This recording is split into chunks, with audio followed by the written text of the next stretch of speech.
나가셔서 집에 이제 돌아가셔서 매일 묵주기도 5단 하셔야 됩니다. 그러면 성모님께서 한 번만 봐주셔도 우리 삶이 바뀌는 거예요, 여러분. 그리고 우리가 수없이 많이 받았습니다. 그렇죠? 어렸을 때는 어머니, 아빠의 사랑도 받았고, 그래서 많이 받은 거를 이렇게 자꾸 나누면은 우리 삶이 많이 바뀌어져요. 그래서 왜 또 안 주지? 왜 또 안 주지? 이러면은 우울해집니다. 근데 뭐 줄 거 없어? 이렇게 자꾸 나눠주면은 어떻게 되죠? 안 우울해집니다. 그러니까 요즘 우리 사회가 받는 데 너무 익숙해져 있어요. 그래서 사실은 우울한 사람이 너무 많습니다.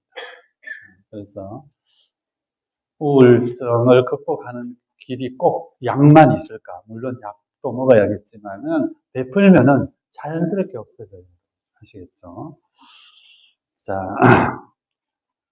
성모님에 대해서는 무슬림들도 굉장히 존경합니다. 그래서 우리가 무슬림 그러면은 이제 조금 이따가 이제 우리 무슬림을 해야 돼요. 공부를. 왜냐하면은 이 지대한 영향을 우리한테 미쳤기 때문에 중세교회사에. 그래서 이 무슬림들도 자기네들이 가지고 있는 경전이 쿠란이에요, 여러분. 그 쿠란의 제19장은 완전히 성모님에 대한 이야기예요. 그래서 이 사람들은 마리아라고 안 그러고 마르얌 혹은 마리얌이라고 발음을 합니다. 그리고 예수님도 이사라고 그래요. 이사. 예수가 아니고 이사라고 그래요. 그래서 위대한 예언자예요. 그래서 이 사람들이 1번으로 치는 예언자는 무함마드, 두 번째로 치는 예언자는 이사, 예수님이에요. 그 대신 이제 예수님은 신이 아니다. 이렇게 보는 거죠. 그래서 여기서 우리가 갈라지는 거예요. 그래서 유일신 사상입니다. 이들은 유일신이 누구죠? 알라. 구약의 야훼예요. 야훼와 알라와 발음상의 차이일 뿐입니다. 그 다음에 우리가 이제 개신교에서는 또 여호와라고 그러잖아. 이 다 발음상의 차이일 뿐이에요. 그렇게 해서 유일신 사상이 센 거예요. 그래서 모든 다른 종교를 인정하지 않습니다. 그리고 성상도 인정하지 않고 조각도 인정하지 않아요. 오직 글자만 신봉합니다. 그래서 무함마드의 초상화라든지 조각이라든지 이런 건 없어요.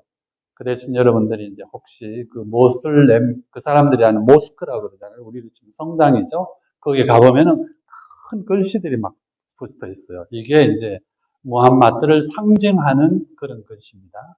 그리고 쿠란, 무함마드의 어록이죠. 우리로 치면은 예수님의 일생을, 말씀을 담은 신약 성경하고 똑같습니다. 그래서 그 쿠란은 반드시 아랍어로만 쓰여져 있어요. 그리고 이걸 번역을 못하게 했습니다. 지금 우리 성경은 전 세계적으로 번역이 됐죠. 그런데 쿠란만큼은 못하게 해가지고 아랍 글자로만 되어 있어요. 왜 번역을 하다 보면 엉뚱한 말을 한다는 것이죠. 그래서 이제 여러분이 모스크에 가보면은 그런 글씨가 여러 군데 들어있는 것, 이게 이 사람들의 이야기입니다. 그러면 시작하는 게 무슬림 이야기 좀 할까요? 기원은 570년에 태어납니다. 이 무하마드라는 분이 570년에 태어나니까 우리로 치면은 삼국시대예요. 우리가 신라가 삼국을 통일한 게 668년입니다. 그러니까 삼국 통일신라 이전에 이분이 태어나시는 거예요. 그래가지고 조실부모합니다. 어렸을 때 어머니가 돌아가셔요. 그래서 이제 삼촌이 키웁니다. 그러다가 자기 어디서 태어났느냐 하면 메카에서 태어났어요, 여러분. 메카. 그래서 무슬림들의 최대 성지가 메카예요. 그래서 이제 지금도 그분들은, 무슬림들은 참 이거 우리가 본받아야 되는 것 중에 하나인데, 하루에 5번 반드시 기도를 합니다. 오전에 2번, 낮 12시에 1번, 오후에 2번, 5번. 우리는 하루에 몇 번 기도하죠? 1번? 우리는 여러 번 합니다. 아침 목적이더라. 그래서 그분들은 이제 5번 공적으로 하는데 반드시 어디를 향해서? 메카를 향해서 하고 이렇게 돼 있어요. 그래서 이제 조실 부모했다가 이분이 이제 취직을 했어요. 어디 큰 무역상에 취직을 했는데 그 무역상의 주인이 하디자라는 여인이었어요. 그래서 이제 하디자가 많이 보니까 이 젊은 남자애가 참 성실하게 일을 하거든요. 그래서 그 하디자하고 혼인을 합니다. 그때 무함마드가 25살, 하디자는 40살이었어요. 15살 많은 여인과 혼인을 하는 거예요. 그렇게 해서 이제 하다가 이분이 이제 어느 날 계시를 받죠. 천사의 발현을 받고서 이제 소위 말하는 이슬람을 시작하는 거예요, 여러분. 이슬람이라는 말은 신의 뜻에 복종한다는 뜻이에요. 직역하면은 신의 뜻에 복종입니다. 철저하게 하느님의 뜻을 따라간다는 거죠. 알라의 뜻을. 그리고 이제 이 이슬람을 신봉하는 사람들을 무슬림이라고 합니다. 무슬림. 그리고 남자는 무슬림, 여자는 무슬리마라고 해요. 그리고 보통 우리가 무슬림 혹은 무슬림 뭐 여러 가지 발음을 하잖아요. 그래서 이슬람, 무슬림 이렇게 보면 되겠어요. 그래서 이제 이 최초의 그 무슬림은 누구냐면은 그 부인이었죠. 아까 이름이 뭐라고 그랬죠? 하디자 이렇게 합니다. 그렇게 해서 이제 이 두 분 그러다가 이제 어마어마한 그 무역상의 이제 주인이 되잖아요. 자기 부인이 이제 그렇게 되니까 사회적인 지위도 확 높아져서 그래서 자기 사촌 동생을 나이 차이가 훨씬 많이 났어요. 그 동생을 양자로 드립니다. 이 양자가 알라예요. 이름이 알라고 건투 선수 이름이 뭐예요? 미안합니다. 알리입니다. 그래서 내가 그랬어요. 미국에 유명한 건투 선수 있었죠. 무하마드 알리라고. 그 친구가 이 이름을 딴 거예요. 알리입니다. 그래서 여러 애를 낳았는데 다 죽어요. 죽고 유일하게 딸이 하나 태어납니다. 그 딸이 파티마예요. 자, 파티마 그러니까 어디서 많이 들은 이름인데 자, 파티마는 무함마드의 딸입니다. 근데 유일하게 살아남은 따님이에요. 그래서 파티마라는 말의 어원은 분리되었다. 무엇을 뗐다. 예를 들어서 이제 뭐 젖을 뗐다라든지 도박에서 손을 뗐다는 그런 뗐다라는 어원이에요. 그러니까 악으로부터 분리된 완전히 깨끗한 정결한 순수한 이런 의미의 단어라고 그래요. 그래서 이제 무슬림들 가운데 이슬람 이제 무슬림이라고 그랬죠, 내가. 무슬림, 남자, 여자는 무슬리마. 무슬림들 가운데 딸을 놓으면 파티마는 이름을 많이 줘요. 그러다가 이 무슬림들이 700년에, 정확하게는 711년이에요. 711년에 이베리아 반도, 지금의 스페인을 쳐들어갑니다. 그래가지고 스페인을 정복을 해요. 무려 718년간을 스페인이 이슬람의 지배를 받습니다. 그러다가 1492년에 독립을 해요. 이걸 레콩키스타라고 합니다. 약 700년간을 장악을 하면서 거기에 수많은 곳에 도시를 건설하면서 도시 이름을 뭐라고? 파티마라고 짓는 거예요. 그 중에 하나가 이제 포르투갈의 파티마예요. 여기서 성모님께서 발현하신 겁니다. 그래서 우리가 유명해진 거예요. 몇 년도에? 1914년에 발현하셨어요. 파티마의 성모님. 그래서 여러분 반드시 또 파티마도 한번 가보셔야 돼요. 어떻게 하면 갈 수 있다고 그랬죠? 기도하면 돼요. 누구에게? 성모님. 성모님, 그래, 한번 갔다 와. 그럼 갔다 올 수 있는 거예요. 믿습니까? 기도하십시오. 그래서 성모님 발현지가 파티마, 그 다음에 그 유명한 루르드, 1854년에 발현하셨습니다. 루르드. 이렇게 성모님 발현지도 한번 쭉 봐야죠. 그 다음에 이제 멕시코에 최초의 성모님이 발현하신 거예요. 네.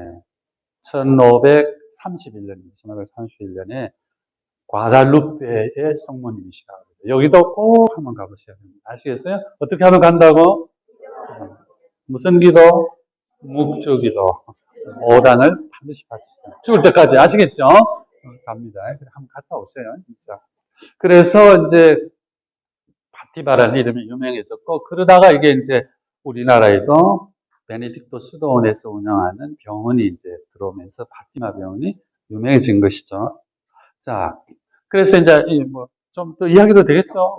우리랑 같은 거니까. 그래서 경전은 아까 이야기했듯이 쿠란이 있고 구약 성경에도 모세 오경은 경전을 인정합니다. 창세기, 탈출기, 레위기, 신명기, 민수기는 이들의 경전이에요.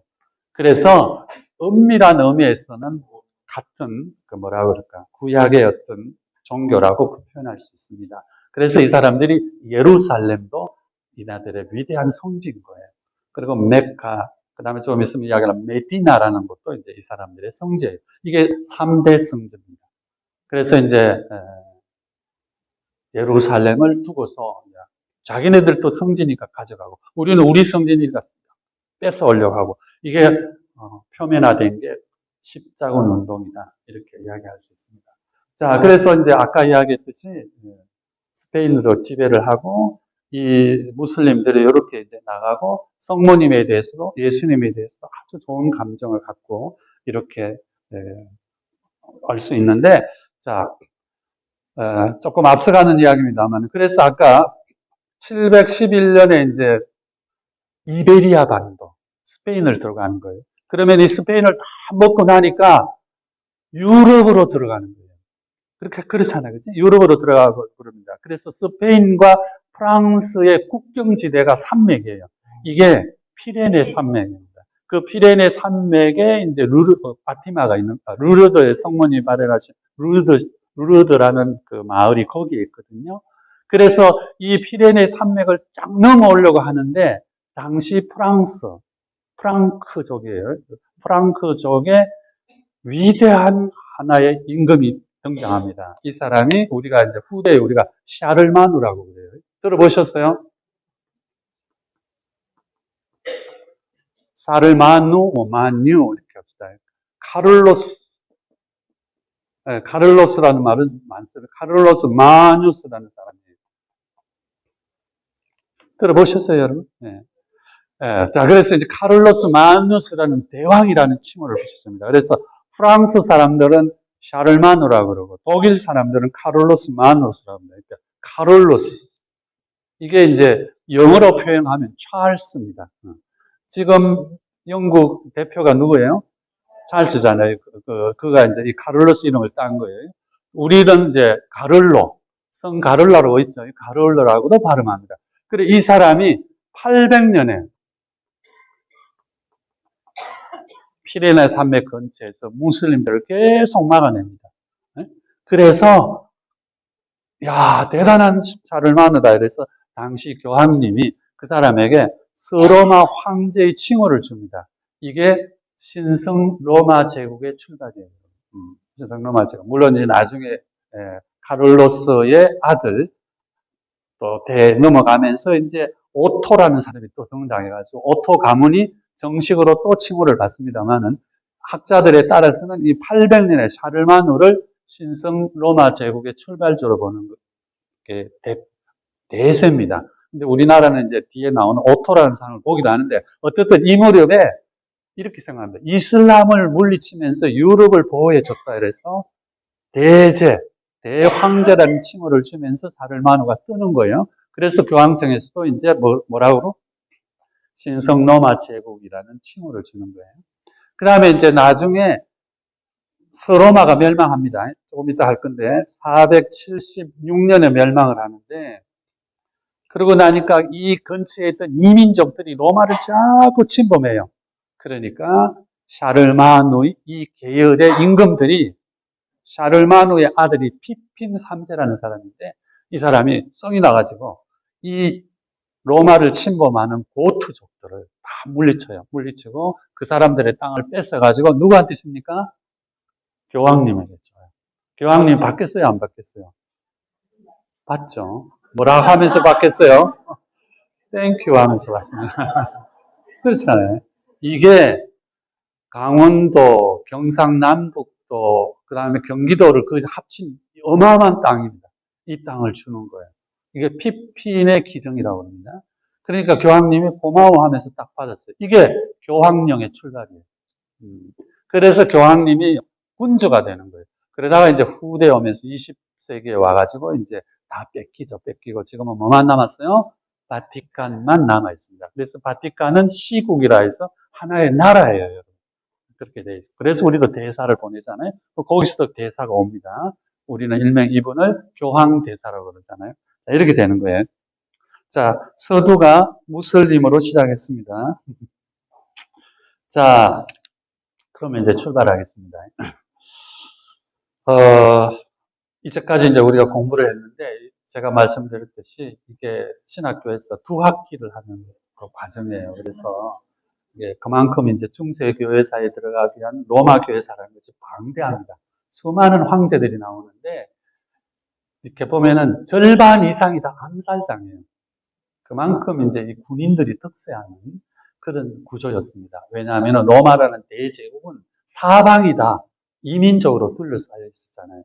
그래서 지중해를 한때 자기네들의 앞바다다, 내 애다 할 만큼 북아프리카에는 카르타고라는 그 대단한 나라가 있는데 그것마저도 다 집어먹고 그래서 말하자면은 군인들이 득세할 수밖에 없는 그런 구조였기 때문에 권력이라는 것은 늘 하나를 지향하잖아요. 그래서 걸림돌이 되는 사람들을 다 제거하는 이런 악순환이 있었다는 거예요. 그러다가 어저께 이야기했죠. 디오클레티아누스라는 사람이 등장하죠. 284년입니다. 자, 이제 공부해 볼까요? 284년이면 몇 세기? 3세기. 201년부터 300년까지가 3세기. 301년에서 400년까지는 몇 세기? 4세기예요. 이게 이제 3세기의 위기의 3세기, 3세기의 로마 제국 이렇게 나옵니다. 그 이제 위기의 3세기를 종식시킨 사람이 284년에 황제가 되는 이름이 디오, 그다음 뭐였죠? 이름이 깁니다. 디오클레티아누스. 자, 그래서 이제 서양 이름 외우기가 어렵다고 그랬죠. 근데 서양 사람들은 우리 이름 외우기가 어려운 거예요. 일본 사람도. 제가 이름이 신은근입니다. 그럼 제가 일본에 가가지고 뭐 할 적에, 아나타 나마에가 난데스까? 이러면 제가, 신은근. 그럼 제가, 신은근. 이랍니다. 신은근. 그럼 제가, 신은근. 발음이 안 되는 거예요. 은근 발음이 안 되는 거예요. 그러나 우리는 다 발음할 수 있어요.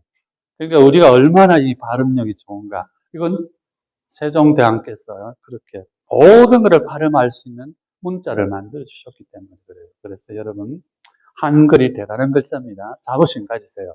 그리고 이거 한글은 세종대왕의 단독 작품이에요. 그러니까 이분이 얼마나 뛰어난 분인가 하는 것을 우리가 알 수 있습니다. 아니, 그 집현전 학자들이 도와주지 않느냐. 그거는 세종대왕께서 오다 명령을 내리면 명령을 수행했을 뿐이에요. 그 중에 최만리라는 학자는 대놓고 반대했어요. 상소해가지고 안 됩니다, 안 됩니다.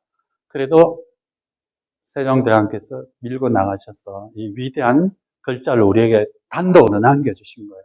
그러나 나중에 이제 그분이 돌아가시고 나시니까 학자들은 한글을 우습게 보고 서민들과 아녀자들만 쓰는 글자라고 이렇게 했는데 지금 와서 보니까 굉장히 과학적인 글자라는 것이 증명이 되었거든요. 그래서 우리가 이제 외국 말을 쓰고 또 이름들을 외우고 이럴 때도 우리가 쉽게 발음할 수 있는 거 이거 참으로 감사해야 됩니다. 아시겠죠? 자, 그래서 디오클레티아누스 황제가 군인 황제 시절을 종식시키면서 제가 어저께 이야기했죠. 293년에 사두 정치가 시작된다고 그랬어요. 사두 정치. 두가 무슨 두자? 머리 두자. 그래서 이제 사두 정치를 하면서 이제 로마 제국을 동과 서로 나누는 거예요. 그래서 우리가 동로마, 서로마라고 편의상 부릅니다.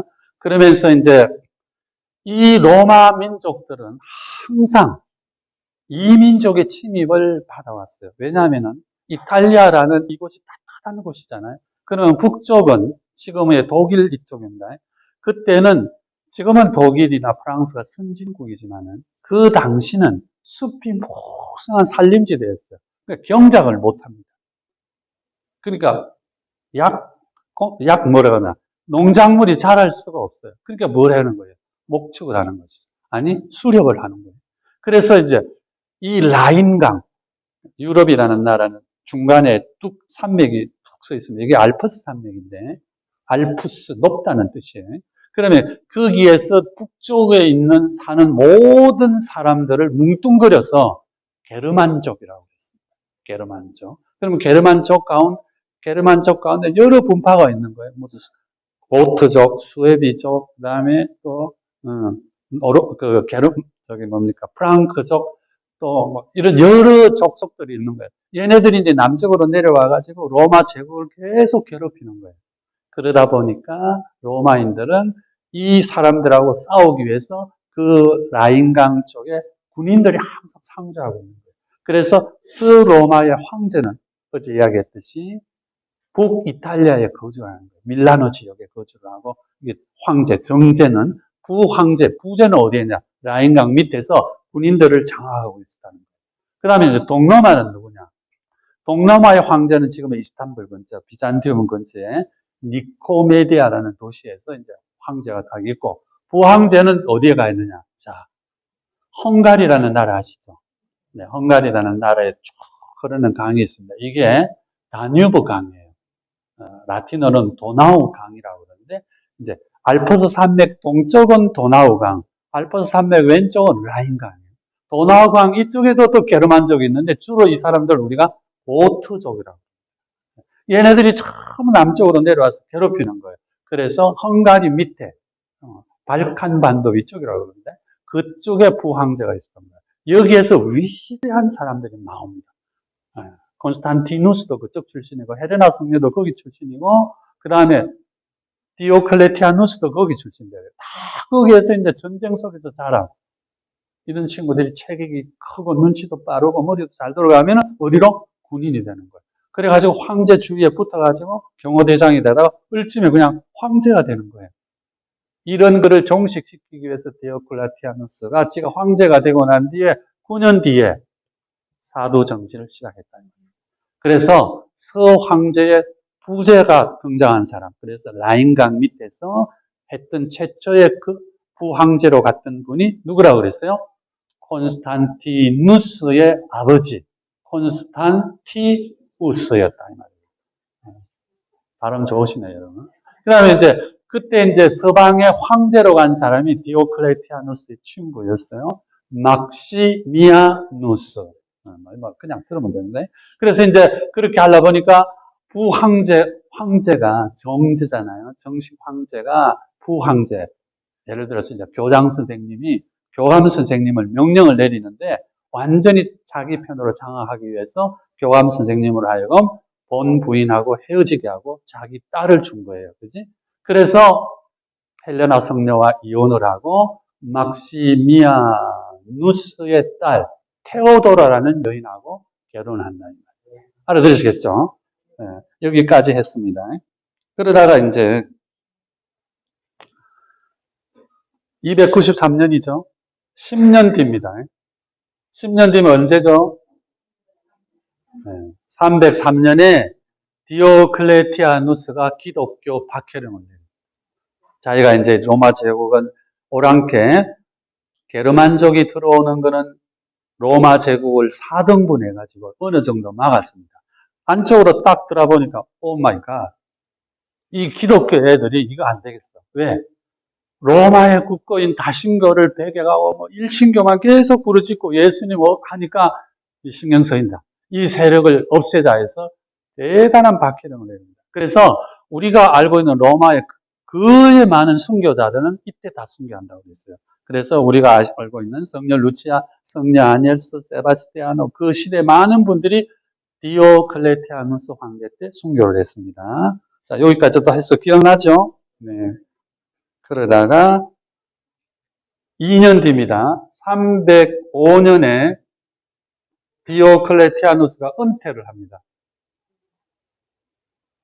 왜 은퇴를 할까? 모르겠습니다. 그러나 이거 쉽지 않아요. 권자에서 다 물러나는 거예요. 어느 정도 이제 세팅이 됐다고 생각했으니까 과감하게 물러났겠죠? 나만 물러나면 안 돼.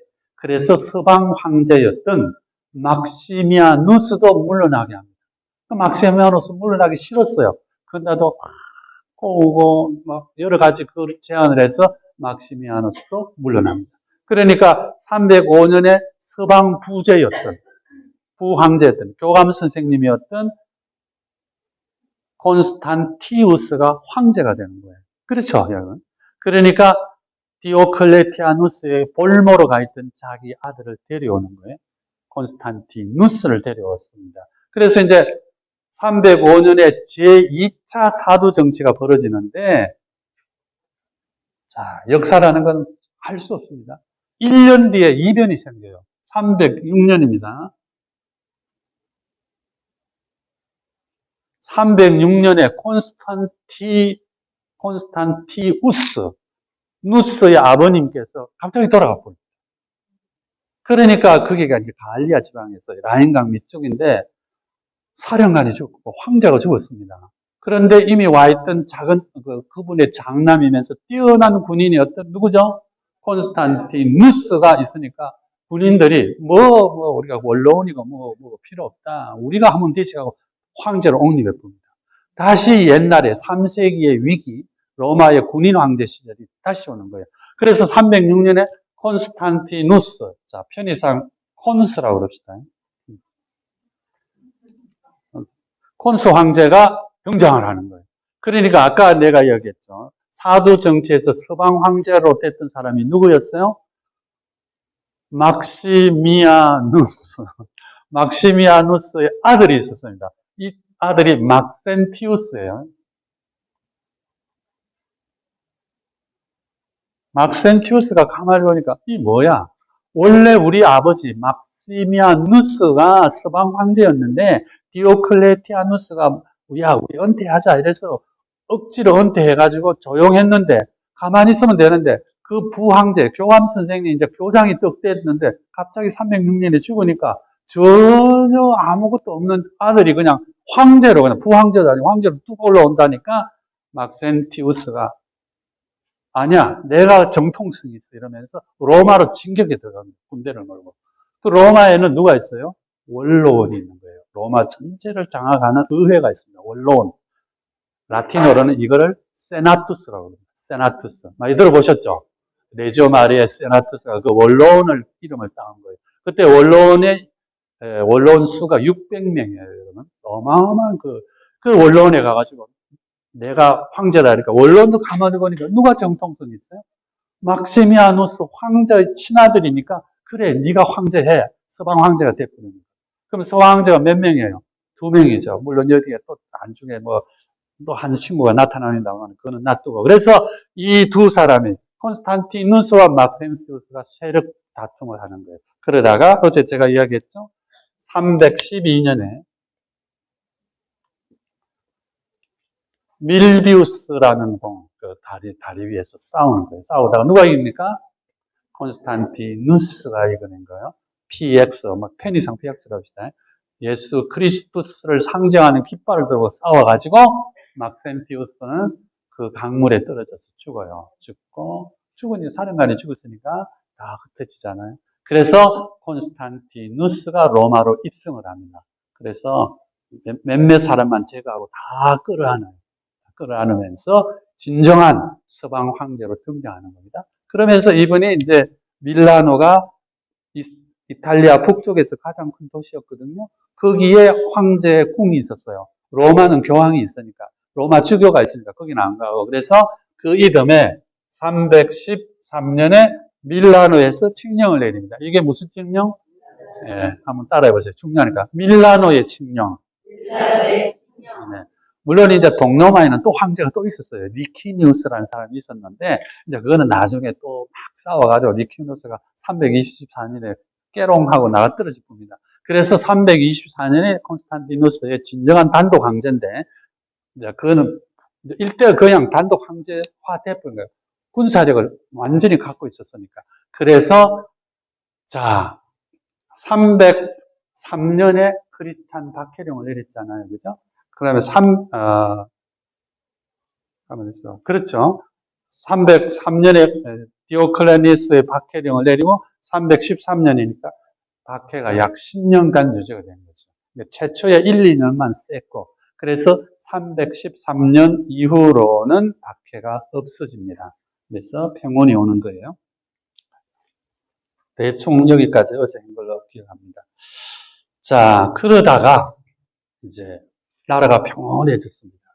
이때 콘스탄티누스는 서서히 수도를 콘스탄티노폴리스, 지금은 이스탄불 쪽으로 옮겨가려고 해요. 왜냐하면은 여러 정세로 봐서 그쪽이 낫다고 싶어서 그쪽으로 옮겨갑니다. 옮겨가는데 이 동로마, 서로마를 아우르는 로마 대제국의 곡창지대가 어디였느냐? 이집트였어요. 그리고 이집트에는 뛰어난 학자들도 많았지만 신심이 굉장히 깊었습니다. 그리고 이집트에는 유대인들이 많았어요. 그래서 알렉산더 대왕이 이집트를 정복할 때 유대인들이 굉장히 많이 도와줘가서 유대인들의 특혜를 많이 줬어요. 그래서 당시 이집트의 수도가 알렉산드리아였습니다. 알렉산드리아 이름을 딴 거죠. 거기에 기록에 보면은 인구의 절반이 유태인이었다. 이렇게 나옵니다. 그럼 유태인들은 뭐 하느냐? 상업이 발달하는 거죠. 장사도 많이 하고 또 한 걸음 더 나가서 자기네들끼리 결속력도 좋고 이래서 이 신학자들이 거기서 많이 나옵니다. 신심도 깊고. 자, 그래서 이제 여기에서 아리우스라는 분이 탄생합니다. 들어보셨죠, 저도? 네. 한번 따라해 볼까요? 아리우스. 네. 그러니까 알렉산드리아 교구 출신의 신부님이셨는데 너무 신심이 깊으셔갖고 고민을 하다가 아리우스 이론을 펼칩니다. 이게 뭐냐? 자, 유일신 사상. 어제도 제가 막 열을 내서 말씀을 드렸는데 하느님은 한 분이시다. 이제는 이거 주장하면 안 돼요. 하느님은 숫자가 아닙니다. 하느님은 하느님이세요. 하느님은 우주예요. 그치? 하느님은 우리 모든 존재의 근원이신 분인데 뭐 하나다 둘이다 이러면 벌써 분간이 되는 거잖아요. 그러니까 아리우스 이 신부님도 하느님은 한 분이신데 어떻게 둘이 있을 수 있느냐. 그래서 고민하다가 그래 예수님은 하느님은 아닐 거야. 위대한 피조물이실 거야. 이 주장을 펼칩니다. 이게 아리우스 이론이에요. 일명 우리가 이걸 단성론이라고도 그러고 예수님의 신성을 부정했다고 이렇게도 이야기하고 그럽니다. 그런데 이걸 많은 사람들이 심플하게 받아들이는 거예요. 그래서 이 이론을 가지고 곡창지대였고 똑똑한 사람이 많았고 돈이 많았던 이집트가 떨어져 나가려고 합니다. 로마 제국으로부터 독립하려고 하는 거예요. 이 이론을 무장을 해서 콘스탄티누스가 가만히 볼 때 이거 안 되겠거든요. 그래서 325년입니다.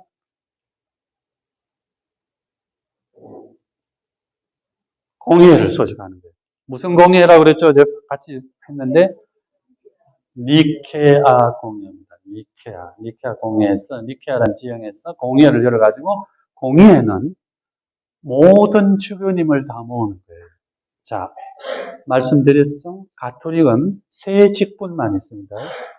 주교, 신부, 그 다음에 부제. 이 성직자 계급이 있어요. 그 다음에 이제 신자 계급이 있고 이렇게 돼 있거든요. 그러면은 주교님이 관할하는 그 관할이 교구예요. 원주교구, 춘천교구 하듯이. 그러면은 이 교구가 끝이에요. 아무도 여기에 간섭할 수 없어요. 네. 교황님은 어느 교구? 로마 교구의 교구장 주교일 뿐이에요. 그러나 교회법으로 그분이 전 세계 가톨릭을 대표한다. 이렇게 되는 거예요. 그리고 이제 서울에도 관구가 있는 거예요. 서울 관구. 그래서 춘천교구, 원주교구, 의정부교구, 인천교구, 수원교구, 전부 여기 서울 관구였을 거예요. 대전교구까지. 그러면 이 관구를 대표하는 거는 서울교구 주교다. 그래서 그 주교 앞에 뭘 붙여줘요? 큰 대자를 붙여는 거예요. 대주교예요. 권한이 막강하다. 그런 의미가 아니고 대표한다. 그런 의미예요. 자, 그렇게 돼 있었는데, 이제 저기, 알렉산드리아 쪽에 독립을 하려니까 콘스탄티누스가 모든 주교들을 다 모으는 거예요. 그래가지고 결정을 내려라. 그래서 거기서 담론 얼박하고 이러다가 성령님께서 관계하신 것이죠. 그래서 진리가 나옵니다. 예수님도 하나님, 성령님도 하나님, 야훼님도 하나님. 그래서 만들어지는 이론이 뭐죠? 삼위일체. 어제 제가 설명했죠. 한 하느님의 세 번 저희들에게 모습을 드러내신 거예요. 네 번째도 드러내실 수 있는데 안 드러내셨어요. 그래서 우리 눈에 우리에게 오신 그 하느님을 우리는 또 하느님의 부르는 거예요. 사람의 모습으로 오셨다가 사람의 모습으로 가셨어요. 사람의 모습으로 오셨으니까 어머니가 계실 거 아니에요, 그렇지? 물론 아버지는 하느님이시죠. 그래서 이거는 이제 우리가 처녀잉태라고 그러잖아요. 그래서 그분이 성모님이세요, 마리아님이세요. 그래서 예수님의 어머니고 예수님이 신성을 지니셨으니까 하느님의 어머니, 테오도코스라고 그러는 거지. 저쪽 말로는. 그래서 우리가 1월 1일 날 천주의 성모 마리아 축일을 지내는 거예요. 이거는 이제 나중에 에페소 공예라는 데서 또 이게 정식으로 부르짖게 됩니다. 이렇게 해서 이제 아리우스 이단이 2단으로, 그리고 아리우스는 이제 추방을 당해요. 근데 이 아리우스와 그 추종자들이 누구에게 이 복음을 전했느냐? 크리스찬들. 이제 동로마에서 못 사니까 어디로 가겠어요? 고트족한테 가는 거예요. 북쪽으로 가는 거예요. 그래서 고트족에게 그리스도교를 전했습니다. 나중에 이제 고트족들이 로마를 침입해 오거든요. 그래서 로마 멸망 후에 로마에 주저앉습니다. 이때 아리우스 이단. 그러나 아리우스 이단이지만은 예수님은 신봉하고 하느님은 신봉하고 성령님도 알고 복음도 그대로 믿는 거예요. 그러니까 기독교예요. 그리스도교입니다. 이렇게 되는 역사가 되었습니다. 자, 그러다가 이제 초대교회 3세기, 4세기, 자 300년부터 400년까지는 4세기라고 그랬잖아요. 그럼 400년부터 500년까지 무슨 세기? 5세기입니다. 그래서 4세기에서 5세기까지는 계속 아리우스파와 정통파라고 그러는 거예요. 이 다툼이 있는 겁니다. 이렇게. 그러다가 284년에서 90년을 더하면 몇 년이죠? 네, 저는 그렇게 외웁니다. 284 더하기 90은 얼마예요? mi안합니다. 374년. 이때 위대한 학자가 한번 탄생합니다. 그 사람이 누구냐면은 암브로시오입니다. 암브로시오는 원래 세례를 받지 않았는데 집정관이었어요. 집정관이었다가 세나투스, 원로원에서 밀라노라는 도시가 워낙 크니까 거기에 시장으로 파견을 해요. 그래 시장으로 떠오는데 이제 암브로시오가 신자도 아니었어요. 떠와 보니까 정통 카톨릭파와 아리우스파가 막 완전히 양분대가 싸우는 거예요. 그러니까 이 사람이 이제 집정관 출신이니까 집정관이라 그러면은 고위 관리다. 3급 이상 공무원이다. 이렇게 생각하시면 됩니다. 그래서 이제 정치를 직접 할 수 있는 관리다. 뭐 그런 의미거든요. 그래서 이 집정관 출신이 시장으로 또 와보니까 다시 말해서 교황청을 빼고 나면 이탈리아에서 제일 큰 도시잖아요. 거기에 집정관으로 와서 시장으로 부임을 때 해보니까 첫 과제가 뭐냐면 아리우스파와 정통파가 양분이 돼 싸우는 거예요. 그래 이거를 통합을 시키기 위해서 계속 애를 씁니다. 그러던 차에 밀라노의 주교님이 죽어요. 그래서 이제 주교님을 선출을 해야, 교황청에서 이렇게 해야 되는데, 이 시민들이 들고 일어나는 거예요. 당신이 뭐 주교되면 안 되겠어. 그러니까 이제 암브로시오가 나는 신자가 아니다. 세례 받으면 되지 않겠어. 나 신부도 아니다. 그럼 서품 받으면 되지 않겠어. 그래서 교황청하고 이렇게 막 그쪽 사람들도 이제 자기네들 일치를 해야 되는데 워낙 뛰어난 언변가에다가 뛰어난 학식을 지닌 분이 오니까 그래서 급속으로 교리를 받고 부제품을 받고 하루 뒤에 신품을 받고 일주일 뒤에 주교품을 받고 주교님이 되십니다. 이게 가능하느냐? 이때가 몇 년이죠? 이때는 가능했습니다. 우리 20대 교황이 파비아노 교황님이에요. 파비아누스. 여기 혹시 파비아노 본명 가진 분 계세요? 이분은 앞에 교황님이 이제 그때가 뭐냐면 막시미누스 크라쿠스라는 사람이 이제 군인 황제 시제를 열면서 박해를 하잖아요. 이게 세 번째 박해거든요. 네로 박해, 도미티아누스 박해, 크라쿠스 박해, 그럼 네 번째가 이제 디오클레티아누스 박해 이렇게 되는 거거든요. 그러면 세 번째 박해를 해가지고 전임 교황님이 귀양 가가지고 돌아가셨어요. 그러고 나서 교황님이 없으니까 막 박해 시대 쫓기면서 뽑아야 되는데 그 뽑는데 부제님도 계시고 신부님도 계시고 막 주교님도 있고 하는데 평신도였습니다. 파비아노 교황님.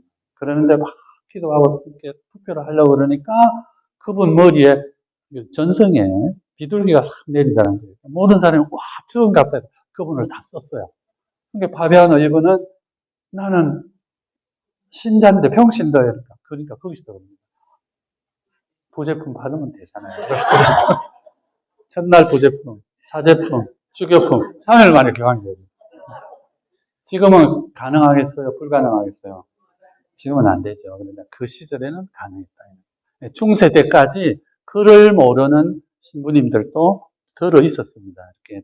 자, 어떻든 이렇게 해서 이분이 사실은 아리우스파와 정통파를 잠재우는 굉장한 역할을 하십니다. 그래서 우리가 서방교회 4대 교부라는 분이 있어요. 교부. 근데 이때 교부라는 말이 등장합니다. 교부, 교회의 아버지라는 거예요. 그래서 암브로시오의 이 설교를 듣고 그분의 가르침을 받은 또 한 분의 유명한 교부가 나타나는 분이 아우구스티누스입니다. 원래 마니교라고 그게 빠져 있다가 완전히 회개를 하고 이분도 나중에 북아프리카의 주교님이 되시잖아요. 그죠? 그래서 여러분 4대 교부는 이분 암브로시오 성인. 그래서 암브로시오 성인이 374년 12월 7일입니다. 12월 7일 날 주교님이 됐어요. 그래서 이분의 축일이 주교님이 되신 그날이 축일이에요. 돌아가신 날이 아니에요. 아주 특이한 케이스입니다. 그래서 374년 12월 7일이 성 암브로시오 축일이에요. 아시겠죠? 여러분 손자 중에 누가 태어나서 세례명을 뭘로 정할까? 암브로시오로 정했어요. 그러면 나중에 주교님이 됩니다. 자, 그래서 이제 암브로시오 스님이 그렇게 위대하고 이분이 이제 아리우스 이론을 많이 잠재우면서 이분 출현에서부터 아리우스파가 고개를 박수게 됩니다. 그런 역할을 하셨고 그 두 번째가 이제 교부가 아우구스티누스 성인이시고 세 번째 교부님이 서방교회의 예로니모. 예로니모 성인은 뭐를 하신 분이라고 그랬죠? 구약 성경, 신약 성경을 라틴어로 번역하신 분이에요. 그래서 서방교회의 세 번째 교부고 네 번째 교부는 그레고리오 1세 교황입니다. 그레고리오 1세 교황님도 4세기에 출발하셨는데 이분도 원래는 평신도이셨어요. 그러다가 수도원에 베네딕토 수도원에 들어가가지고 수사님으로 계시다가 이분이 낙점이 되셔서 교황님이 되셔요. 근데 아버지도 집정관 출신이고 어마어마한 로마의 귀족 출신이었습니다. 그래서 처음에는 나는 그냥 수도원에서 평생을 살겠다 했는데 교회가 결국은 그분을 불러내셔서 교황님이 되시는데 그레고리오 1세입니다. 교황이 되시면서 그때까지만 해도 자 지하에 있던 교회가 313년에 콘스탄티누스 황제의 미키니우스와 같이 했습니다만 밀라노의 칙령으로 그리스도교가 지하에서 지상으로 올라옵니다. 그리고 황제 주변에 신자들이 모이고 황제의 어머니 성녀 헬레나께서 가톨릭을 굉장히 옹호해 주니까 눈치를 딱 보던 사람들이 많이 성직자로 들어가요. 어중이 떠중이들이 성직자 들어갑니다. 출세를 노리려고 황제 곁으로 가까이 가는 거예요. 이렇게 해서 나중에 성직자의 중에서도 이중생활을 하거나 아니면은 부를 축적하거나 매간매직하는 성직자들도 나타나는 거예요. 여기에 대해서 단호한 법적 제재를 가하면서 교회법을 정리한 인물이 그레고리오 1세 교황입니다. 그 다음에 두 번째, 그때까지만 해도 교회 전례가 뒤죽박죽이었어요. 그래서 물론 이제 너희는 모두 받아먹어라 이런 내 몸이다. 성찬례 예식은 그대로 진행이 됐는데 말씀의 전례가 저리로 갔다가 막 여러 가지 있었습니다. 그런가 하면 노래도 이상한 노래도 부르고 뭐 릴리리아도 부르고 이러니까 그건 아니겠지만 그래서 교회 전례를 딱 확 잡은 거예요. 그리고 성가도 완벽한 하느님을 찬미하거나 순교자들을 기리는 노래만으로 딱 정리를 했습니다. 그래서 우리가 성가를 무슨 성가? 그레고리안 성가라는 게 이분이 정렬됐기 때문에 그 업적을 우리가 기억하기 위해서 그레고리안, 이 말은 그레고리오의 이런 뜻이에요. 그레고리의 성가. 그래서 교회법 정립하셨고 교회 전례를 정립한 위대한 교황이라 해서 4대 교부로 봅니다. 자, 다시 한번 서방의 네 위대한 아버지, 교회 아버지는 첫째 암브로시오스, 아우구스티누스, 예로니모, 그레고리오 1세 이렇게 됩니다. 그 다음에 이제 우리와 잊을 수 없는 분은 또 그레고리오 16세 교황님이 있어요. 이거 훨씬 혼납니다. 이제 이거는 이제 교회사를 또 뒤에 가면 나오는데 이제 16세기에 들어가면은 스페인과 포르투갈이 남미 쪽으로 들어가요. 신대륙을 발견하는 거예요. 그래서 이제 아까 제가 이야기했죠. 711년에 무슬림들이 들어와 가지고 이거를 쫙 700년간을 끊임없는 저항을 해서 무슬림들을 다 몰아내고 스페인 왕국이 이제 가톨릭으로 들어온다고 그랬죠. 레콘키스타, 국토 회복 운동이라고 번역합니다. 이걸 1492년에 하는 거예요. 여러분, 1492년이 또 뭔 해냐면은 콜럼버스가 아메리카를 발견한 해예요. 그러니까 외우기 쉽죠? 1492년. 1392년에 뭔 일이 있는지 아세요? 조선이 건국된 겁니다. 또 1592년은 임진왜란. 외우기 쉽잖아요. 92년도 이렇게 되어 있습니다. 자, 그래서 이제 이때 레콩키스타라면서 무슬림 세력들을 쫙 몰아낼 때 이 스페인에는 여러 작은 왕국들이 있었어요. 그 중에서도 가장 센 왕국이 카스티아 왕국이라고 합니다. 이 카스티아 왕국의 임금이 누구냐? 여자였습니다. 그 여자가 그 유명한 이사벨라 1세예요. 이사벨 1세 여교황님이셨어요. 그 다음에 이제 그 북쪽으로 스페인에서 프랑스 쪽으로 조금 올라가는 곳에 레콩 왕국? 하여튼, 거기에, 또 왕국이, 두 번째 왕국인데, 이 두 왕국이 혼인을 해요. 저쪽에는 이제, 남자입니다. 워낙 이사벨 여자가 똑똑해요. 그래서 이분들이 이제, 레콩키스타 하고 난 뒤에 스페인을 가톨릭으로 완전히 무장을 해요. 무슬림 세력, 유대인 세력 다 몰아냅니다. 그리고 이 이사벨 여왕이 뛰어난 여왕이었습니다. 그래서 콜럼버스에게 돈을 줘가지고 콜럼버스가 뭐 떠돌아다니면서 막 네, 저 하겠습니다. 누가 믿어줬겠어요? 이사벨 여왕을 믿어줍니다. 그래서 신대륙을 발견하게 되는 거예요. 그래서 스페인 세력들이 남미 쪽으로 확 들어갑니다. 그러면서 멕시코 이 뛰어난 나라를 1521년 맞죠? 1521년에 멕시코가 손을 들고 항복합니다. 스페인이 멕시코를 정복합니다. 그런데 이 스페인의 그 출세를 노리고 어중이 떠중이 들고 먹을 거 없고 이런 사람들이 조폭도 있습니다. 확 들어가가지고 그 찬란한 스페인의 멕시코를 다 무너뜨리면서 금부지, 특히 금, 한창 뺏어가지고 스페인에 다 갖다 주는 거예요. 팔아먹고 이런 역할을 했거든요. 너무나 참혹하게 주민들을 괴롭힌 거예요. 역사에 보면은 1521년에서. 그래서 10년 뒤에 언제입니까? 1531년에 성모님께서 발행하신 거예요.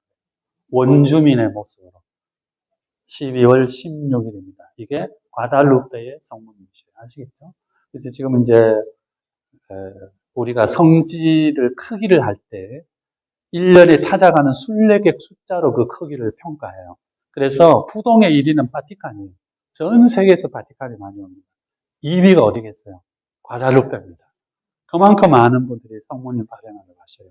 그때 이제 산디에고라는 어떤 농부에게 그 망토에 이제 성모님 모습을 딱 발현하셨잖아요. 그래서 그 망토가 아직도 걸려 있습니다. 이렇게. 그거 참배하러 가는 거예요. 그래서 처음에 많은 사람이 와서 크게 성당을 지었는데 더 많이 오니까 두 번째 또 큰 성당을 지었어요. 첫 번째 성당 해로 놔두고. 근데 또 너무 많이 오니까 지금은 어마어마한 대성전이 섰습니다. 몇천 명이 들어가는. 거기에 딱 모셔놨어요. 그럼 그 앞에 사람들이 가 기도하고, 소원을 빌고 이럴 거 아니에요. 그치? 움직이겠어요? 안 움직이겠어요? 안 비켜주니까 뒤에 사람들은 막 그래서 그 앞에 이렇게 서 있는 그 무대가 돌아갑니다. 이렇게. 그래야 다른 사람이 오게. 이 정도예요. 저도 거기 가서 제가 이제 교포상을 하면서 신자들이 가자고 해서 갔어요. 갔더니 너무나 좋더라고요. 그래서 저도 거기서 인자하신 성모님께 소원을 하나 빌었는데 들어주시더라고요. 저도 기적을 체험한 사람입니다. 그래서 제가 손가락이 자꾸 붓는 그런 병이 있었어요. 좀 술 조금만 먹고 뭐 스트레스 좀 받으면 손가락이 뚱뚱 부어요. 그래서 어머니 좀 낫게 해주세요. 그랬더니 어느 날 없어졌습니다. 그래서 저는 그래서 죽을 때까지 목주기로 오단 바치겠다. 그때 약속했습니다. 그래서 어머니가 자녀의 소원을 왜 안 들어주시겠어요? 그래서 결국은 들어주십니다. 그러니까 여러분도 많이 기도하시라 이런 의미예요. 자, 이게 이제 멕시코예요. 그래서 이제 그렇게 하다 보니까 천주교에서도 이제 남미 쪽으로 선교사들을 파견하는 거예요. 이때 이 스페인 사람들로 주축이 된 수도회가 무슨 수도회? 예수회입니다. 그래서 예수회가 이제 아까 어제도 말씀드렸듯이 일본과 중국으로 들어가서 위대한 성각자들이 있었지만은 나중에 이제 이 예수회도 조금 이제 많은 사람들이 가다 보니까 타성에 젖고 이러는 거예요. 그리고 어쩔 수 없이 정치와 결탁을 하고 이러는 거예요. 그래서 교황청에서 볼 적에 이거는 좀 그래. 그래서 예수회에 제재를 가합니다. 그래서 예수회가 다른 쪽으로 가려고 할 적에 제재를 가하면서 교통정리를 해준 교황님이 그레고리오 16세 교황이에요. 그러면서 이 교황님이 예수의 견제를 시킬 수 있는 수도회를 하나 만들자는 게 파리 외방정교입니다. 그러면서 중국은 예수회가 정통적으로 들어갔기 때문에 마테오 리치 신부님으로 그거는 타치를 할 수 없는데 중국에서 파견되는 남쪽의 태국이라든지 베트남, 라오스 이런 쪽은 전부 파리 외방선교회가 들어갔어요. 예수회가 가려고는 노 했습니다. 한국도 누가 들어오셨죠? 파리 외방선교회. 그래서 들어온 거예요. 몇 년도? 1831년입니다. 1831년에 조선교구가 설정이 되는 거예요. 알아두시겠어요? 그래서 부르기에르 주교님이 태국의 보좌주교였어요. 그분을 조선교구의 초대 교구장님으로 발령을 내리셨는데 못 들어오셨죠. 만주에서 고생을 하시다가 돌아가시고 그래서 이제 1834년, 35년에 세 분의 파리 외방 선교회 신부님들이 오시는 거예요. 앵베르 주교님, 모방 신부님, 샤스탕 신부님 오셔가지고 언제 돌아가십니까?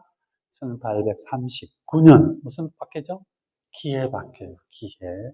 자, 여러분 이제 이거 외울 때 구로 끝나면은 기로 시작됩니다. 우리 그게 이렇게 가벌병정, 무기, 경신, 임계 몇 개예요? 10개죠? 이거는 하늘의 기운이에요. 주역에 의하면 하늘의 기운이고 자축, 인묘, 진사, 오미, 신유, 술해 12개는 무슨 기운? 땅의 기운이에요. 지신, 해신.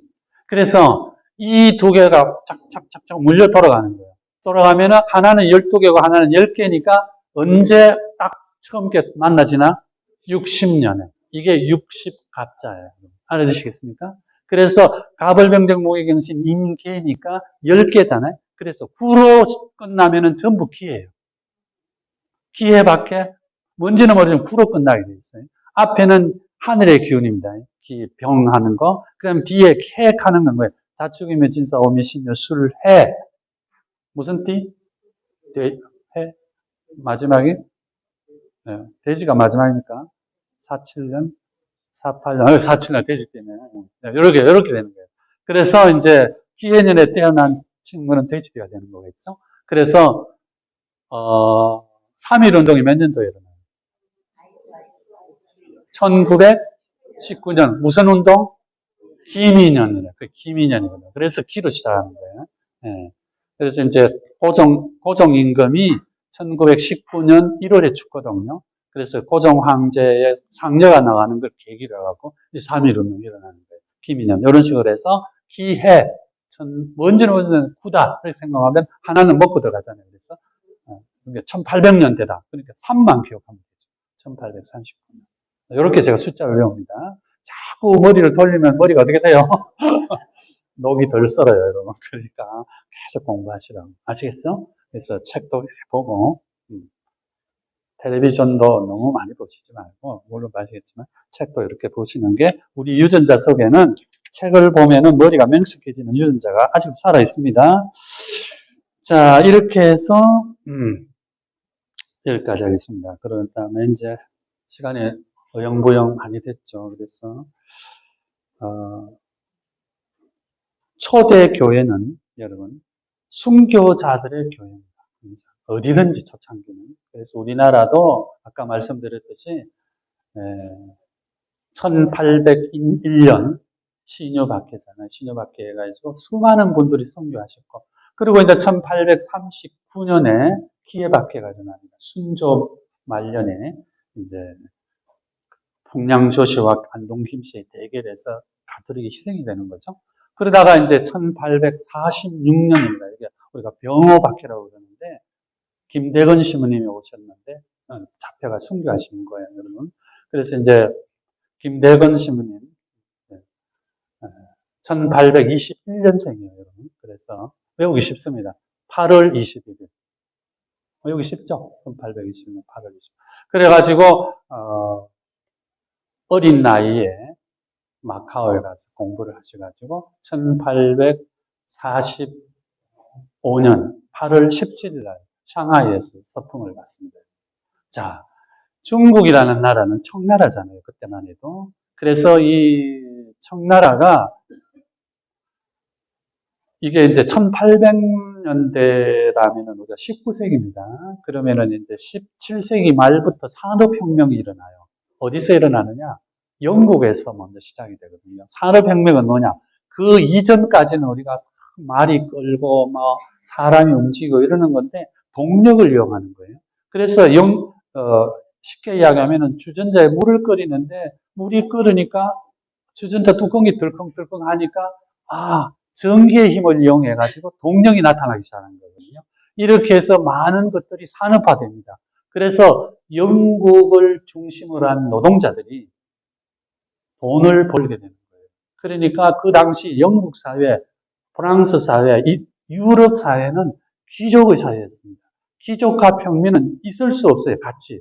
그런데 귀족들이 뭘 하느냐? 가만히 보니까 중국 비단을 거치는 거예요. 차를 마시고, 고급 술을 마시고. 그런데 이제 노동자들도 노동을 해가 돈을 많이 버니까, 우리도 하자. 비단 어디서 사지? 어디서 삽니까? 중국에 가서 하는 거예요. 그래서 노동자들이 이제 노동을 해가 산업혁명을 하면 노동자들이 많이 돈을 버니까 비단을 막 사옵니다. 그 다음에 뭐 마시지? 차를 마시는 거예요. 차 좋다. 티. 우리도 마시자. 청나라에 사는 거예요. 청나라가 이제 팔다 보니까 너무 많은 그 유럽 사람들이 비단을 사가고 차를 사가고 중국 제품들을 사가니까 니네 돈 못 믿겠어. 은을 가져와요. 그래서 영국의 은이 대량으로 청나라에 이동해 갑니다. 그러니까 영국에서 가만히 보니까 이 큰일 났잖아. 그래서 저 청나라의 은을 뺏어와야 되겠다. 어떻게 뺏어옵니까? 인도에 있는 아편을 개조를 해가지고 청나라에다 뿌립니다. 그러니까 청나라 사람들이 순진하게 피우고 먹고 하면 중독이 되는 거예요.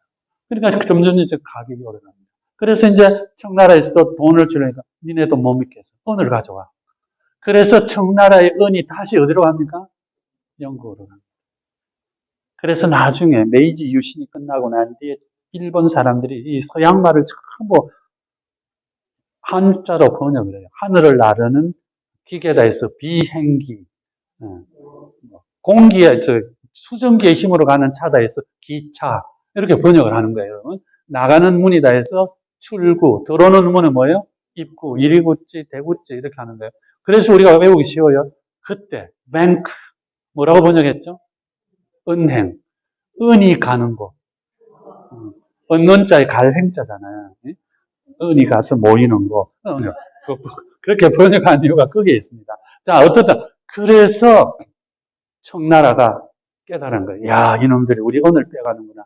그래서 영국 배가 아펜을 싣고 오는 것을 폭격을 시켜가지고 뺏고 이렇게 하는 거예요. 영국이 가만히 있겠어요? 그래서 청나라와 영국이 전쟁을 붙습니다. 이게 무슨 전쟁? 아편 전쟁이에요. 영국의 의회가 승인을 하죠. 물론 영국 의회에서 그걸 결사 반대한 의원도 있었습니다만 영국이 좀 비겁한 짓을 한 거죠. 절대 신사의 나라는 아닙니다. 그런 거 보면 신사의 나라는 코리아겠죠. 자, 어쨌든 자 이렇게 해서 그러니까 청나라가 그때 나중에 지잖아요. 그래서 지가지고 어마어마한 배상금을 주면서 그 중에 하나가 홍콩도 주면서 5개의 도시를 오픈하는 거예요. 이게 1842년에 조약이 맺어집니다. 이게 남경 조약이에요. 난징 조약인데 그래서 난징도 개방하면서 샹하이를 개방합니다. 그리고 샹하이에 치외 법권을 들어요. 이제 상하이에 거주하는 외국인은 영국인이든 프랑스인이든 독일인이든 우리 자국의 법을 적용받지, 니네 청나라 법을 적용받지 않는다. 사인한 불평등 조약입니다. 그러나 이게 관례가 되는 거예요. 일본도 나중에 우리나라에 와서 강화도 조약을 맺습니다. 1876년이거든요. 강화도 조약을 맺어서 이 치외법권을 적용합니다. 그래서 이제 그건 그렇고 42년이거든요. 그래서 프랑스 사람들이 거기 와가지고 성당을 지은 거예요. 그래서 그 성당 이름이 무슨 성당? 금가항 성당. 네. 우리가 이제 금가항인데 사실 김씨들이 많이 사는 항구다 이 말이에요. 김씨항에 그게 금으로 발음이 돼요. 거기에서 이제 다행히 페레올 슈교님이 주례를 해가지고 1845년 외우기 쉽잖아요. 우리 해방 100년 전이잖아요. 그리고 해방이 8월 15일인데 이틀 뒤 8월 17일 날 서풍을 가르치는 거예요. 그래서 그 이듬해 1846년에 강경을 통해서 황산포를 통해서 우리 오셔갖고 안타깝게도 다시 잡혀가지고 9월 16일 날 어디서? 새남터에서 순교하십니다. 몇 살이겠어요? 한국 나이로 26살. 안타깝죠. 그러니까 그 당시 신자들은 얼마나 충격을 받았겠어요. 어머니가 살아계셨습니다. 고 울술라. 어머니 마음이 어땠겠어요? 그치? 이런 분들이 조선 천주교회라는 거대한 나무에 그런 역할을 하신 거예요. 그래서 그 보이지 않는 뿌리가 튼튼해진 겁니다. 오늘날 어제도 이야기했더니 7,100 몇 명의 사제가 탄생했잖아요. 그래서 이 초대 교회의 성직자들 또 이름 없는 무수한 순교자님들 그분들의 헌신과 그분들의 희생이 있었기 때문에 하느님께서 우리에게 계속 넘쳐 내주시는 거예요. 아시겠어요? 그래서 할머니, 할아버지들이 밝고 건전하고 기도하고 살아가면은 손자, 손녀들이 어떻게 되겠어요? 자연스럽게 그 가는 거예요. 되겠어요? 그래서 아까도 내가 시작하면서 말했잖아요. 많이 받았다는 걸 생각해요. 그래서 나이가 들어가면서 많이 베풀어야 됩니다. 꼭 물질적인 것만 아니에요. 한번 빵긋 웃어도 되고, 좋은 말을 해도 되고, 밝게 분위기를 띄워도 되고, 그런 겁니다. 내조 마리에 들어가서 흐트러지는 글상들 짝짝짝짝 바로 세우면, 그것도 많이 베푸는 거예요. 제가 이제 고속도로 휴게소 옛날에 이렇게 가보면은 이런 문자가 있었어요. 아름다운 사람은 머문 자리도 아름답다. 명언입니다. 명언. 그래서 제가 어디에 가서 이제 잠자고 이렇게 나오면은 항상 반듯하게 해놓고 청소도 깨끗이 해놓고 누군가 해야 될 거 아니에요. 이런 게 베푸는 거예요. 그래서 아름다운 사람은 얻어 머문 자리가 아름답다. 명언입니다. 그래서 여러분이 머문 자리를 그것이 꼭 자성만 아니라 어떤 조직이든 깔끔하게 떠나는 게 필요한 거예요. 그래서 시부님들도 뒷모습이 깨끗해야 됩니다. 가면서 뭐 징징거리고 미련을 남기고 이러면은 추한 노년이 됩니다. 그래서 사람은 뒷모습이 다 아름답죠. 자, 어떻게 하든 이래 됐습니다. 그래서 이제 역사에서는 디오클레티아누스를 기독교를 엄청나게 박해했기 때문에 후대 역사학자들 거의 뭐 90%가 기독교인들이니까 디오클레티아누스를 아주 안 좋게 표현을 합니다만 근자에 오면서 이 사람의 정책, 개혁이 로마를 거의 살렸다. 3세기 위기를 극복했다고 봅니다. 그래서 이제 사도 정치도 아주 잘했고 또 과감하게 은퇴까지 305년에 은퇴까지 하는 그런 임금이었다 이렇게 평가를 하고 있습니다. 자, 해도 끝이 없는 교회입니다. 이렇게 해서 470, 이제 결론을 슬슬 해야겠죠. 476년에 서로마가 멸망합니다. 그래서 이제 그 당시 서로마 제국은 모든 변방의 군인들이 수비를 하고 있는데 용병을 썼어요. 돈만 주면 오니까. 그 용병들이 게르만족들이에요. 그래서 그 용병 대장 출신입니다. 오도 아케르라는 그런 사람. 그 양반이 이제 용병 대장을 하다가 용병이니까 용이 쓸 용자잖아요, 그지? 그러면 군인을 용병으로 들어 뭘 줘요? 봉급을 주잖아요. 그러니까 서로마 제국이 봉급을 덜 줬어요. 어떤 데는 안 주고. 그러니까 이 용병들이 막 반란을 일으키잖아. 그러니까 그거를 잠재우다가 용병 대장이 가만히 보니까 이 뭐야? 지가 그냥 반란을 일으키는. 그래가지고 마지막 황제를 죽여버립니다. 죽이고 자기가 황제가 되는 건 아니에요. 그러다 보니까 저쪽에 또 로마가 있습니다. 이게 무슨 로마? 동로마예요. 그래서 동로마에다 보고를 하니까 동로마도 뭐 어떻게 할 수가 없으니까 그럼 네가 임시 다스리라. 그래서 이 사람이 다스린 거예요. 그래서 동로마가 이제 이 서로마는 자기 로마 제국이니까 어떻게 할 수가 없습니다. 그래서 여러분 들어보셨는지 모르지만 이제 중세 역사로 들어가는 건데요.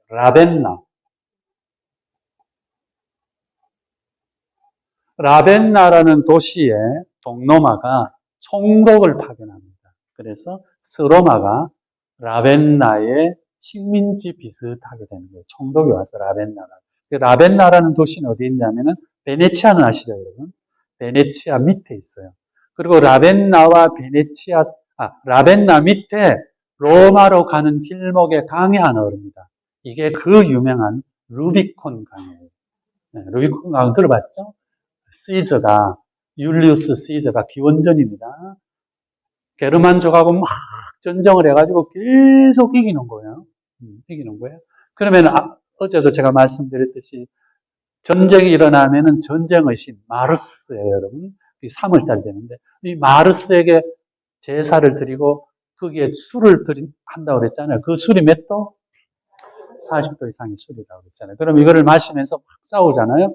그 다음에 또 하나는 뭐냐면 북쪽으로 올라가면 황량한 벌판이고 질병도 많고 또 물도 바뀌고 이러니까 로마인들이 배앓이를 많이 하는 거예요. 그래서 이탈리아에 포도를 가져갑니다. 포도주를 모래 타서 마시면은 배앓이가 없어진다. 그래서 이 지역에 포도를 다 심었어요. 루마니아, 프랑스. 그래서 프랑스의 포도가 유명한데 사실 따지고 보면 전부 뭐예요? 이탈리아에서 로마에서 가져간 거거든요. 자, 어떻든 이 루비콘 강인데 그 이쪽에서 이제 시저가 막 세력을 확장하고 주민들 하니까 원로원, 세나투스가 이거 안 되겠다. 얘가 너무 커지니까. 또 그 밑에 막 찌르는 사람들이 위험한 인물이니까 제거해야 됩니다. 그래서 율리우스 시저를 불러드립니다.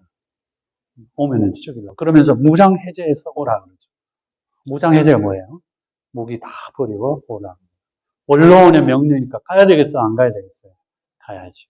가면서 율리우스 시저도 보통 사람이 아니니까. 근데 가면은 제거가 된다. 안토니우스라는 정적이 있었잖아요. 그래서 어떡하지? 그러다가 밑에 신하들, 장군, 사령관 이대로 당할 수는 없습니다. 진격합시다. 그래서 뭐를 건너요? 루비콘 강을 건넜다. 이거 뭐예요? 이제는 치고 들어간다는 거예요. 그래서 로마 내전이 벌어지는 겁니다. 누가 이기느냐? 결국은 시즈가 이기죠. 체사르입니다. 라틴어로. 영어로는 시즈고. 그래서 이 사람이 황제가 하는 정치와 공화정, 민주주의, 짬뽕이 되는 걸 하는 거예요. 그러다가 공화정주의자인 브루투스 1파가 기원전 44년에 시저를 암살하는 거예요. 죽으면서 자기 후계자의 한 명으로 지명했던 사람이었잖아요. 그래서 브루투스 너마저 했다는 그런 설도 있는데 그건 내가 안 들어서 모르겠고 어떻든 이제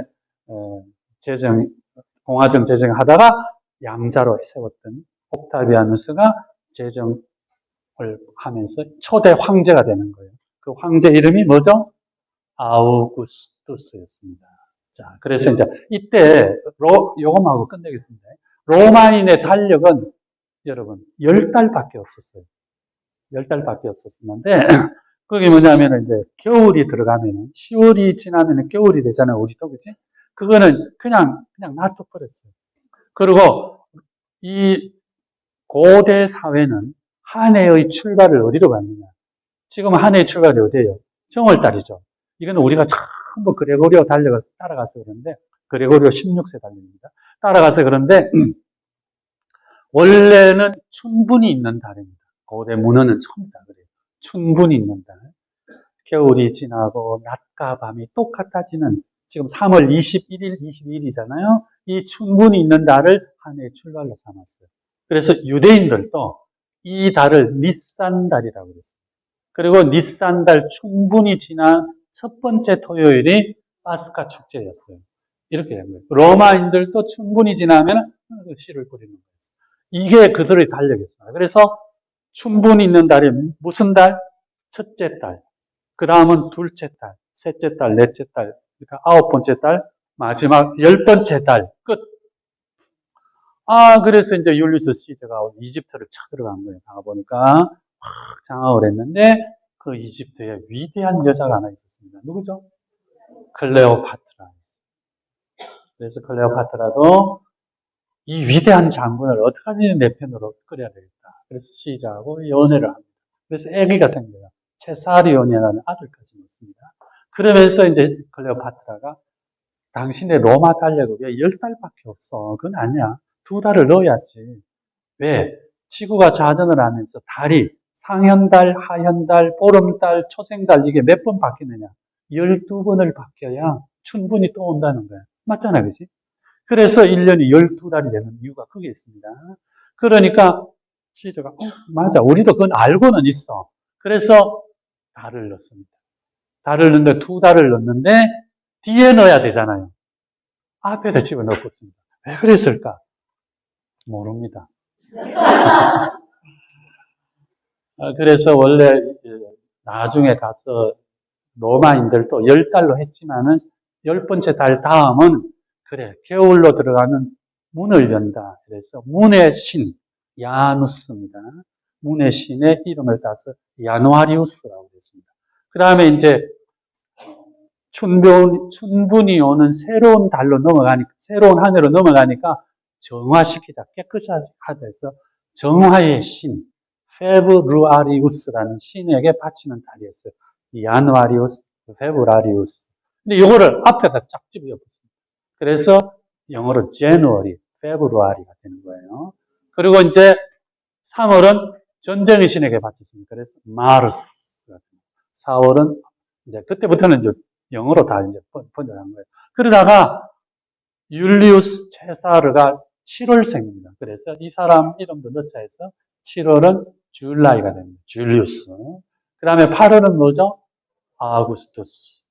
초대 황제를 뺄 수 없다. 그래서 원론에서 8월을 아구스투스의 달로 정한 거예요. 알겠어요? 그 다음부터는 이제 티베리우스는 사람이 황제가 되는데 또 티베리우스를 9월 넣으려니까 티베리우스가 성을 내면서 그러면 나중에 황제 이름 다 넣으면 달력 모자라잖아. 빼버려. 나는 빼. 그래서 두 황제만 들어가 있는 거예요. 그래서 9월은 September예요. 그치? September, October, November, December 이렇게 되잖아요. 그럼 September은 뭐예요? 7번째라는 뜻이에요. 영어의 7이잖아요. 그러니까 옥토도 8이라는 뜻이거든요. 그 흔적이 남은 거예요. 7번째 달이 앞에 2개가 들어오니까 몇 번째 달? 9월이 돼버리는 거예요. 대챔, 10월이거든요. 이게 원래는 12월이 대챔이 된 이유가 앞에 2달씩 밀려서 그런 거예요. 뭔 말인지 알아들으시겠어요? 그래서 이제 로마 숫자로 하나는 우누스입니다. 우누스, 두오 들어보셨죠? 결혼 중매해 주는 사람의 두오 센터, 두오 찾는 이유가 라틴어로 둘이라는 뜻이에요. 우누스는 하나고, 우누스 두오, 3은 뭐예요? 트레스. 우누스 두오 트레스, 꽈트르, 귄께 시스. 시스니까 6죠? 이 영어의 6가 되는 시스, 셉템, 영어의 7이 되는 거예요. 옥토, 노벤, 데챈, 이렇게 됩니다. 1, 2, 3, 4, 5, 6, 7, 8, 9예요. 이게 이제 그렇게 해서 그렇게 됩니다. 알아들으시겠죠? 자, 그 다음에 이제 요거만 하고 이제 마치겠습니다. 자, 이 민족들은 전부 유목민이에요. 이스라엘 민족, 아랍 민족은 유목민족이에요. 그래서 유목민족은 우리 농경민족, 중국은 농경민족이잖아요. 농사를 짓는 민족하고 달라요. 그네들은 그게 뭐냐면은 목축이에요. 그러면 목축은 풀이 최고예요. 그러면 그 목축들이 이게 우리 주인 풀인지 나무 풀인지 몰라요. 그래서 주인들은 그 교육을 시켜도 안 돼요.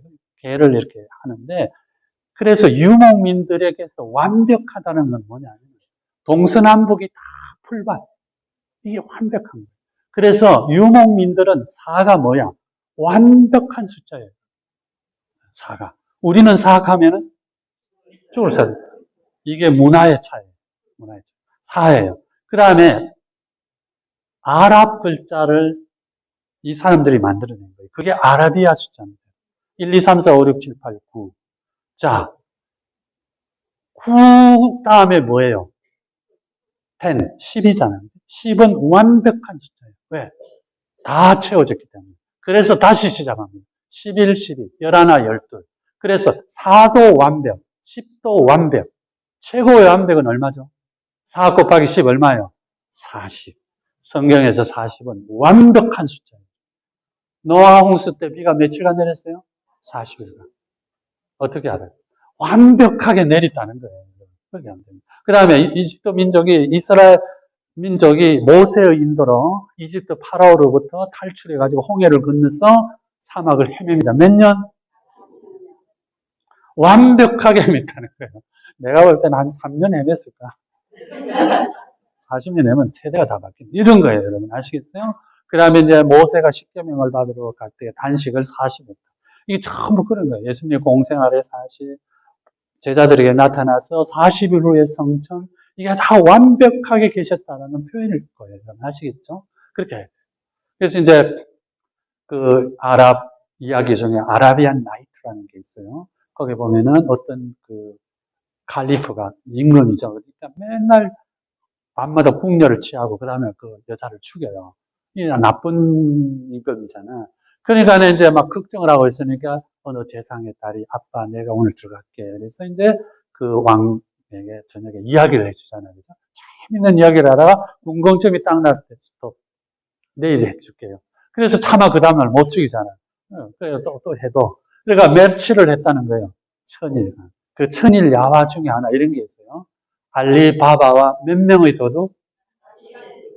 그러니까 우리는 도둑이 40명이 같다 이러지만 걔네들은 완벽한 도둑 이 개념입니다. 이게 무슨 차이? 문화의 차이. 알아들으시겠죠? 자, 이제 너무 많이 떠들었습니다. 끝나도록 하겠습니다.